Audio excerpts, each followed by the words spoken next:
ঈদের plan rest করা এবং ফ্যামিলির সাথে টাইম কাটানো, এটাই আপাতত। ফ্রেন্ডদের বাচ্চা কাচ্চা তাওয়াই হয়, পাওয়া কম হয়। নিশো ভাইয়ের সম্পর্কে আসলে সবাই জানে, উনি তো অনেক সিনিয়র, তো আমাকে অনেক হেল্প করতেন। দাগির এক্সপিরিয়েন্স বরাবরই খুবই ভালো, কারণ আমি যদি শুরু থেকে বলি, আমি যখন গল্পটা শুনেছি, আমি এটা করি না করি আমি জানতাম সিনেমাটা ভালো হবে।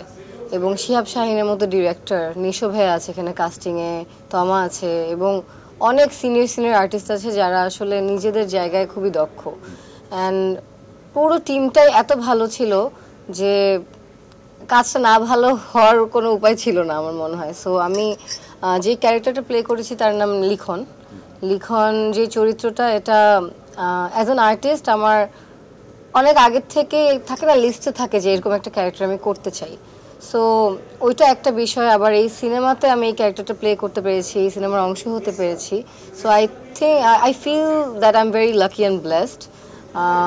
আমি খুবই আশাবাদী ছবিটা নিয়ে, এবং আই এম কোয়াইট কনফিডেন্ট যে দর্শকের সিনেমাটা খুব ভালো লাগবে। নিশো ভাইয়ের সম্পর্কে আসলে সবাই জানে যে সে খুবই ট্যালেন্টেড একজন আর্টিস্ট, ডেডিকেটেড আর্টিস্ট এবং খুবই কোঅপারেটিভ।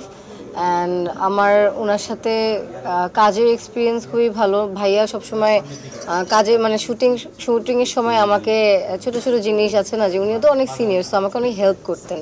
আমাকে বলতেন যে এটা এইভাবে দে তাহলে বেটার হবে, এইভাবে দে, অ্যান্ড ওটা আমি পিক করে দেখতাম যে হ্যাঁ আমার ইজি হচ্ছে। So it was a great experience working with him, and he is obviously one of my favorite artists in the industry. So yeah, best wishes for him always. ঈদের plan rest করা এবং ফ্যামিলির সাথে time কাটানো, এটাই আপাতত। এখন ফ্রেন্ডদের বাচ্চা কাচ্চা, ছোট ছোট কাজিনস দেওয়াই হয়, পাওয়া কম হয়। এখনো যে টুকটাক একটু পাই, এটাই আসলে আলহামদুলিল্লাহ। লাস্ট ইয়ার পেয়েছি। কিছু বড় ভাই আছে, যে এখানে কিছু বড় ভাই আছে যারা দিয়েছিল।